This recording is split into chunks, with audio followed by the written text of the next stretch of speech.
Hey everybody, welcome back to the channel. Liam Douglas here, and in today's video I'm going to talk about my current everyday carry camera setup just to share with you guys so you can get an idea of the kind of gear that I use most often currently in this day and age. We'll go over the two cameras that are my primary ones the majority of the time and talk about some of the other gear I have, and we'll get all into all of that right after our intro.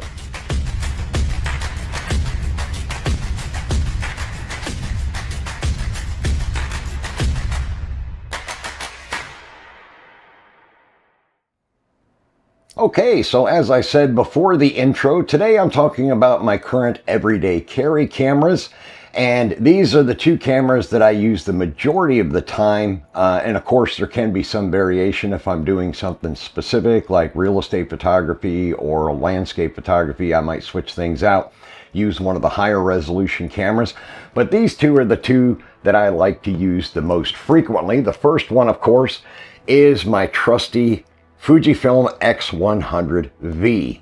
Now, as you know, I got this a year or so ago. I was able to find one brand new for retail price, which made me very happy that I was able to get a great deal on one, especially at a time when a lot of people were buying them and then marking them way up on Amazon and eBay and other places like that.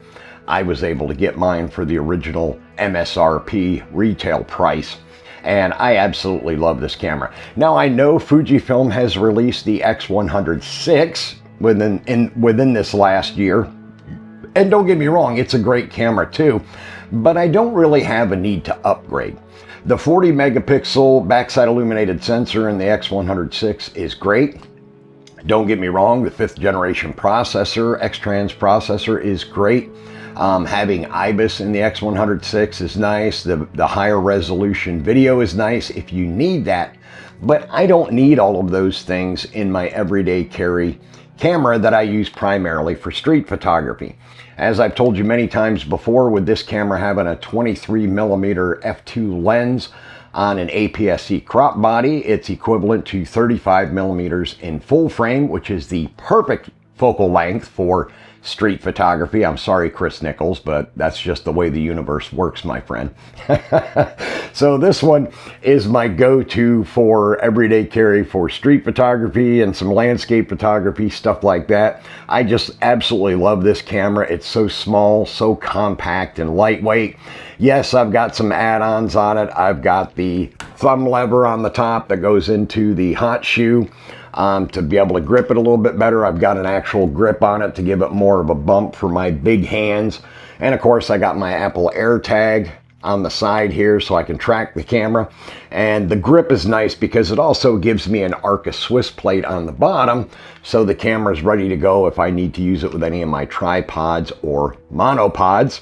And then of course, I've got my let me pop off the lens here. I've got my squared lens hood, which I absolutely love. I think it makes the camera look really cool. Gives it a bit of character, makes it a little more interesting when people see you out shooting with it. It's because it has a unique look, and I really like that. And then, of course, I do frequently use my Moment diffusion filter on there. I don't have it on this camera right now. I don't believe it's in here. I think I've actually got it in my box where I carry. Oh no, I do have it on there. Okay, so it is inside here. My diffusion filter is inside here. I use that a lot of the time just because I like the look that I get with it. It makes for some really beautiful, unique images. And as you probably know, the Moment diffusion filters are popular with a lot of photographers. There's a lot of us out there that like to use these filters on our cameras just for the unique look that we get with them. It's a bit more nostalgic, which is really cool. And on the top, just so I don't pick up any dust in there, I have a little bit of label tape on top here covering the mic input ports for the built-in microphone, because I never use that. So I covered those with a small piece of tape so they don't get dust and stuff like that in them. I just absolutely love this camera. It's got the hybrid viewfinder, so I can shoot with an optical viewfinder like in the DSLR or film days, or I can use the electronic viewfinder. To be honest, the electronic viewfinder gets very little use. I just prefer the optical viewfinder. I just love the old school look and feel when I'm using the optical viewfinder.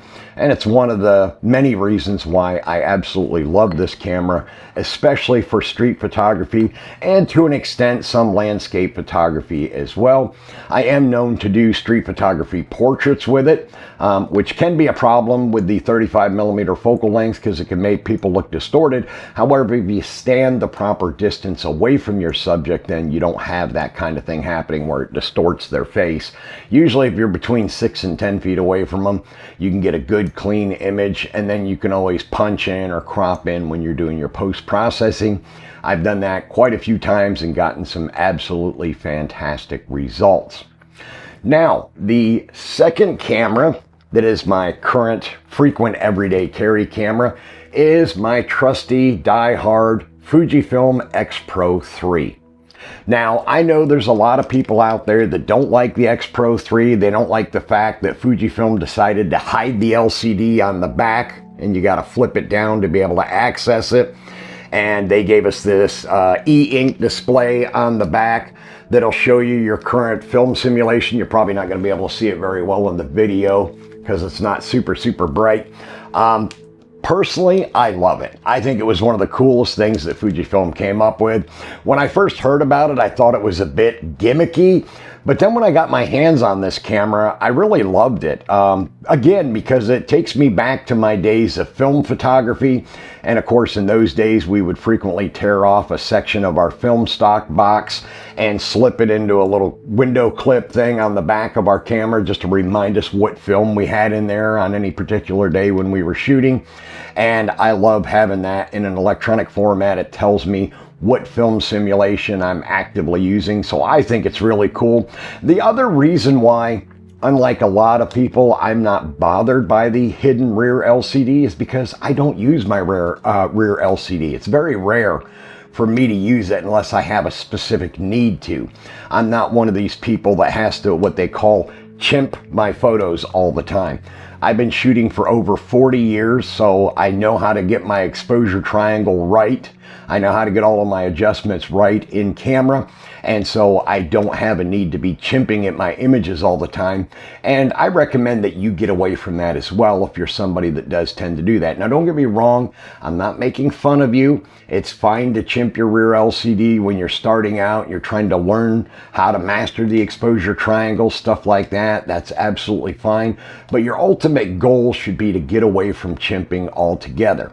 Since the majority of cameras on the market today are mirrorless cameras, they have EVFs, and of course with an EVF, what you see is what you get. You see all your exposure settings in the electronic viewfinder, so it's going to show you exactly what the image will look like when you click the shutter, so there's no need to be chimping all the time. You should be able to just look through the EVF, snap your image, and know that you nailed it.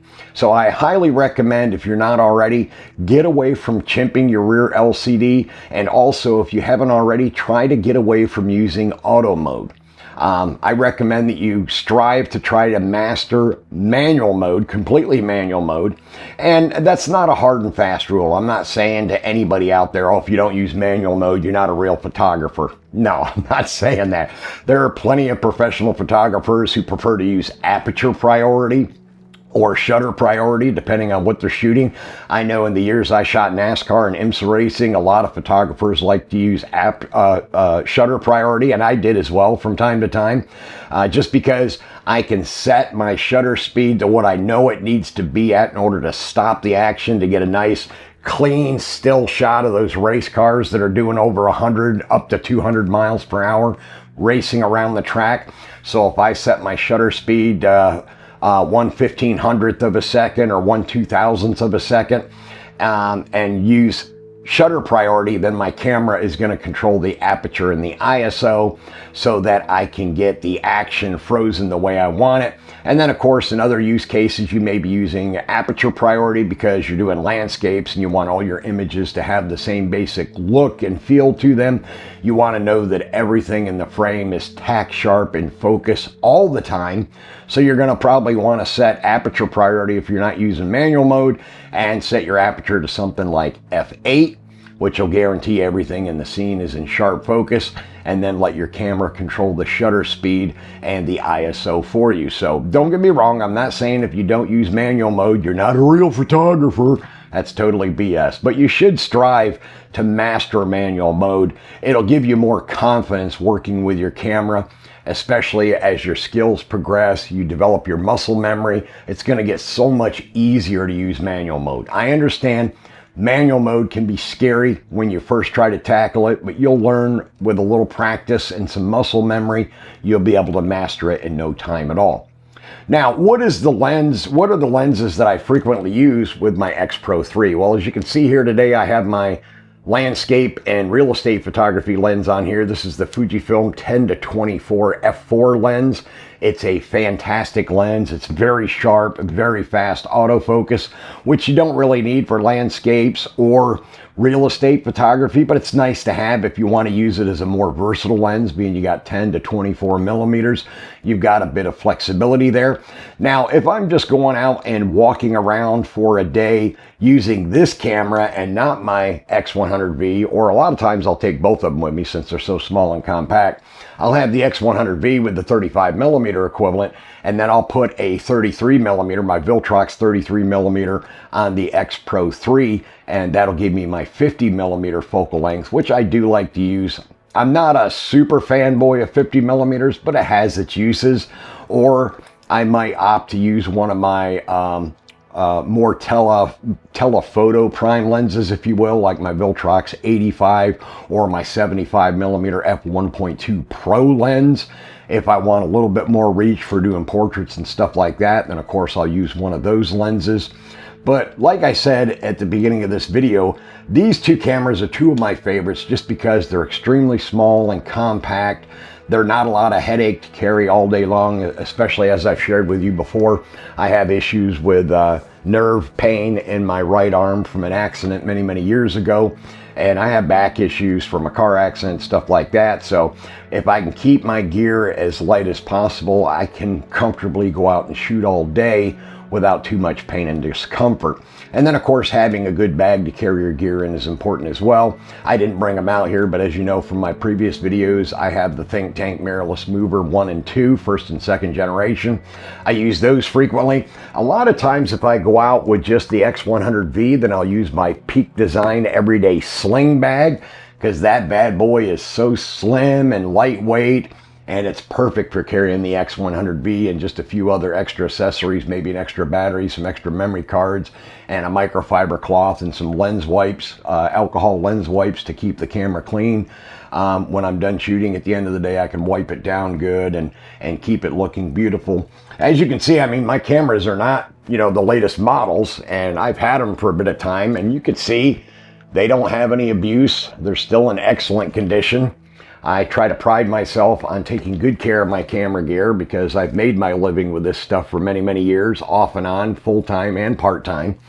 And I'm just the kind of person, being I work in tech as well, I believe in keeping all of my expensive items in as good a shape as possible. It helps with the resale value down the road if I decide to sell them and upgrade to a future generation of the same line of camera. Then I can get the most money for my old ones by keeping them in great shape, with them not having a lot of scratches and dings and dents and all that other stuff. All the writing's rubbed off and all of that. So I try to keep them as nice as possible. That way, when I do sell them down the road, the next owner is thrilled to get them because they're getting a great deal on a camera that is in fantastic shape. All right, that's going to wrap up this video. I just thought it'd be good to share with you guys my current everyday carry cameras, what I use the most when I go out. What kind of cameras do you use? What system do you shoot with? Don't be afraid to comment down below. I'm not going to blast you. I may be a Fujifilm user now, but I used Canon as well for many years. I've shot with Sony, I've shot with Nikon, I've shot with Panasonic. I haven't shot with Pentax, but I have most all the other brands out there. I'm just curious, you know, all of you, my audience, what gear are you using? What camera body do you like? What lens do you use? What is your everyday carry camera? and lens setup. Feel free to leave a comment down below and let me know. I always love to hear from you guys, and I thank you as always for supporting this channel. I'm getting close to 40,000 subscribers, so I think we're going to have to do a giveaway before too long. We'll probably have one at 50,000, and then we'll have a bigger one if I get lucky enough to hit 100,000 by the end of the year and earn my Google Play button, but we'll have to see how things go. All right, that's going to wrap up this video. I want to thank you all for watching it. Please remember to subscribe down below, turn on all notifications, and I will see you in the next video.